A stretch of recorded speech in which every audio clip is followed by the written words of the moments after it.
Olá, eu sou Gislene Esquerdo, coach de oratória, e nesse vídeo de hoje eu vou ensinar para você como é que você pode passar emoção e ao mesmo tempo controlar suas emoções quando você estiver falando em público. O fato é que muitas pessoas cometem o erro gigantesco de pensar que falar em público é só conteúdo, e não é. O conteúdo é muito importante e vai fazer toda a diferença se você vai, inclusive, passar credibilidade ou não.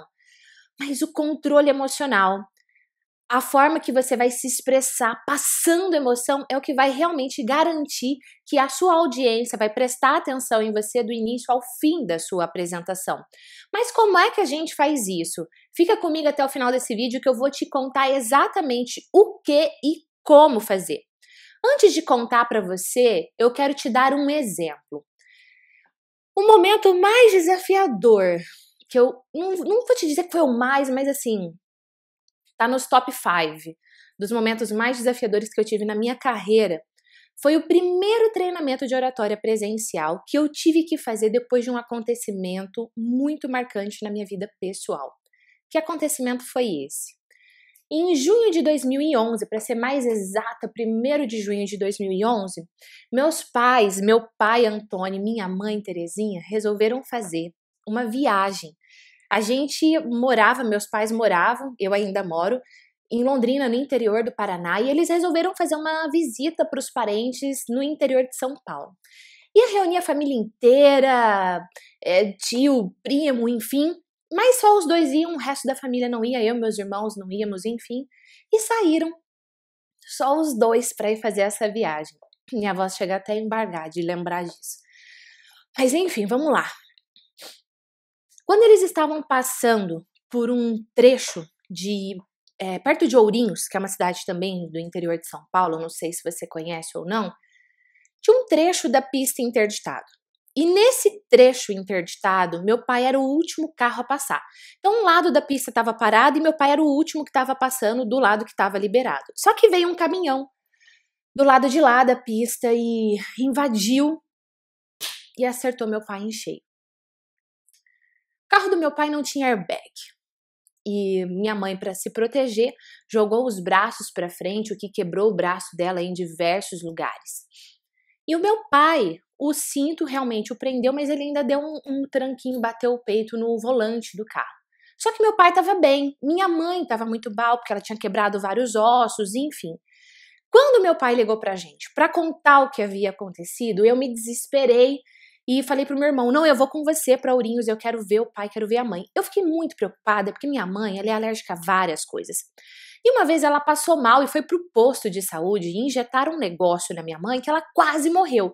Não porque ela estava passando mal, mas porque ela era alérgica àquilo. Então eu fiquei muito preocupada, eu falei, meu Deus, injeta alguma coisa na minha mãe e mata a minha mãe. Então eu fiquei muito preocupada, eu, meu irmão e minha cunhada fomos até Ourinhos e quando eu cheguei lá, meu pai estava parado na porta do pronto-socorro, estava em pé, esperando a gente. E minha mãe lá, na enfermaria toda quebrada. Eu fui correndo, dei um abraço bem rápido no meu pai e fui correndo ver minha mãe, porque eu realmente estava muito, muito preocupada.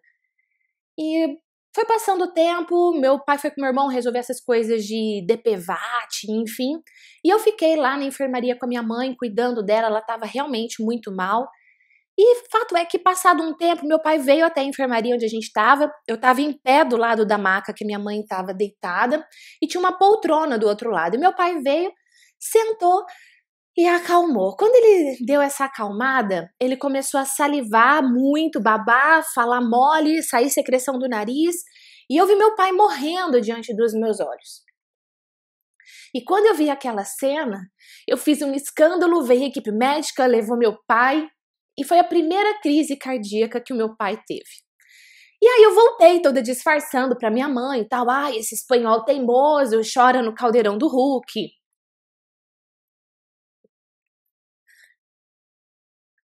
Chora assistindo o Faustão. Desculpa, é que esse fim de semana eu tô com muita saudade do meu pai. E da minha mãe, enfim, minha mãe tá morando na praia agora, mudou de cidade. E aí, meu pai foi fazer uma cirurgia, ele reagiu bem à cirurgia, mas na visita do sábado seguinte, meu irmão foi visitar meu pai e ele voltou e falou assim: Polaca, fica calma, na visita da tarde, quem vai visitar o pai é você. Para você tirar dessa sua cabeça a imagem do pai morrendo diante dos seus olhos. Enfim, gente, chegava o Natal, mas não chegava às 5 horas da tarde. Naquele dia o relógio não andava e eu com medo gigantesco de perder meu pai. E aí, quando eu fui visitar meu pai, eu tava em mente que o meu pai tinha melhorado, que meu pai tinha reagido, meu irmão tinha visto meu pai. E meu irmão é daqueles que, se você olha na cara dele, assim, se ele tá bem ou se ele tá mal, ele não consegue mentir. E aí, enfim, eu fui visitar meu pai, entrei lá na UTI e eu vi que tinha vários médicos, várias pessoas. E quando eu vi o meu pai, ele não estava bem como meu irmão havia contado.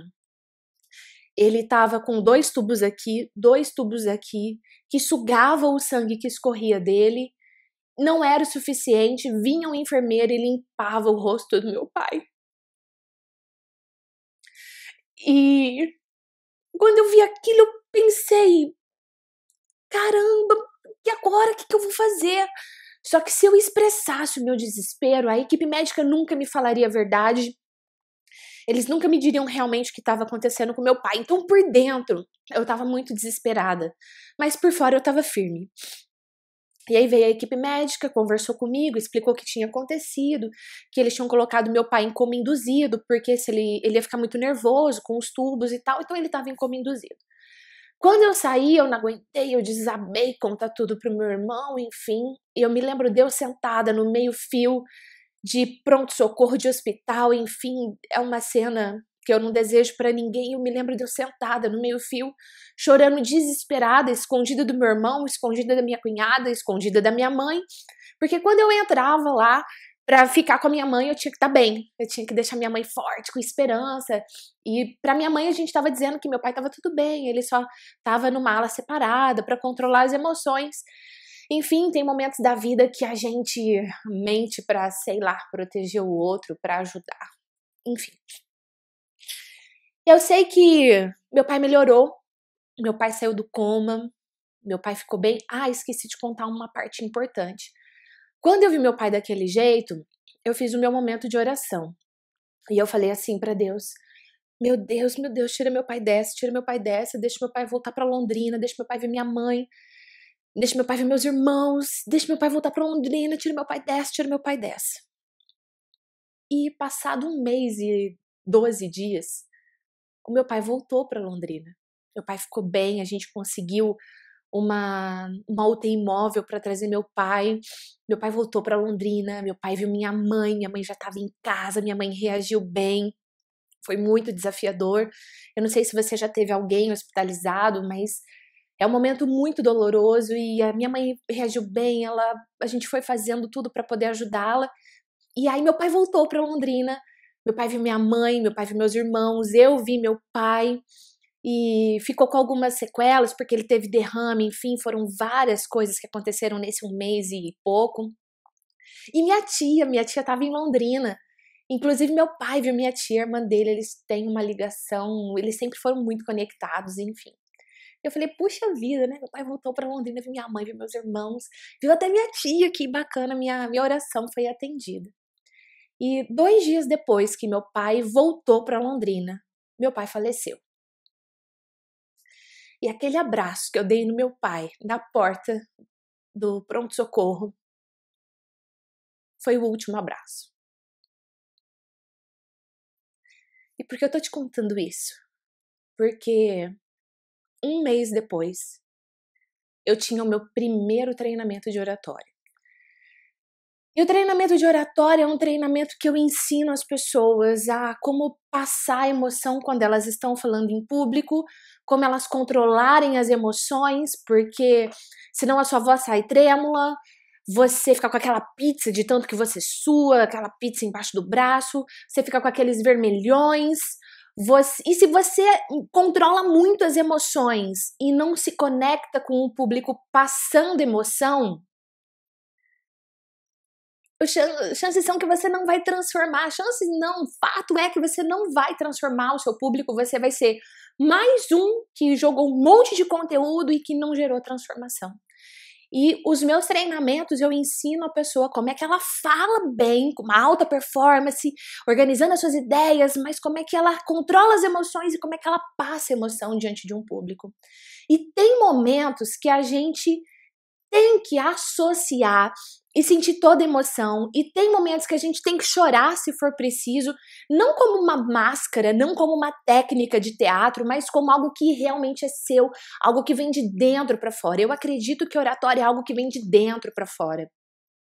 E exatamente como eu fiz com você agora há pouco, quando eu estava contando a história do meu pai, e o dia que eu tô gravando esse vídeo é sábado de aleluia, e ontem não, quinta-feira à noite, eu estava indo à igreja com meu esposo e meus filhos, e eu disse para ele: Júnior, eu tô com uma saudade do meu pai. E porque a gente sempre se reunia na Páscoa, meu pai é apaixonado por bacalhau e minha mãe fazia bacalhau e eu detesto peixe, aquele fedor do bacalhau, eu ficava resmungando, reclamando. E que saudade de reclamar disso. Enfim. E eu disse pro Júnior que eu tava com muita saudade do meu pai. E quando eu contei pra você a história do meu pai e agora eu me emocionei de novo, cara, isso não é máscara. Isso é real. Então, dentro da oratória, você tem que saber quando é que você realmente sente a emoção, quando é que você realmente passa a emoção e quando você controla as emoções. E quando você traz a emoção de volta, como se você estivesse tomando as rédeas e a emoção ela fica completamente de lado. E eu quero te explicar agora como é que a gente faz isso. É uma técnica chamada associação-desassociação. Quando você está associado, você vê o mundo através dos seus olhos. E isso te faz sentir muito mais. Isso te faz se arrepiar, isso faz você relembrar, reviver as emoções. Quando você está desassociado, é como se você estivesse vendo a mesma cena, só que de fora. De um ponto de vista neutro, de um ponto de vista estratégico. É como se você, nesse momento, fosse o diretor do cinema e você estivesse orquestrando a cena, faça isso, agora erga o braço, agora abaixa, agora abre o peito, agora cai a cabeça. Então, dentro da oratória, tem momentos que você tem que estar dentro, associado, realmente sentindo a emoção, realmente passando por tudo aquilo. E quando eu falo isso pra você, eu tô associada, porque eu tô me arrepiando. E tem momentos que você tem que estar desassociado. Eu confesso para você que se eu soubesse isso no início da minha carreira, teria sido muito mais fácil todas as vezes que eu fui falar em público, porque você pode estar me vendo aqui gravar esse vídeo e pensar, isso pra Gi é muito fácil, mas nem sempre foi assim. Hoje eu amo falar em público, eu falo com muita facilidade, presencialmente, palco redondo, milhares de pessoas, não importa. Eu faço isso também com naturalidade diante de uma câmera, mas nem sempre foi assim. E essa dica do associado, desassociado realmente mudou a minha vida. E hoje eu uso dessa dica para impactar e mudar a vida das pessoas nas quais eu desenvolvo essa oratória que realmente gera um efeito uau na plateia, na audiência que está assistindo. E eu nunca me emocionei tanto num vídeo como eu me emocionei hoje aqui. E eu quero te desejar que você tenha uma vida incrível. Quero te desejar que você vença seus medos. Quero te desejar que você vença suas dores e realmente viva a vida que você quer intensamente. E para eu encerrar, eu quero te dizer o seguinte: se você gostou desse vídeo, deixa o seu like para mim. Se você quer que eu conte mais técnicas como essa, comente aqui embaixo. E se você, de alguma forma, esse vídeo contribuiu na sua vida, se de alguma forma esse vídeo te tocou, eu vou pedir para você compartilhar, para que outras pessoas também possam ser tocadas, inspiradas por essa mensagem de hoje. Um beijo e eu te vejo no próximo vídeo. Até lá!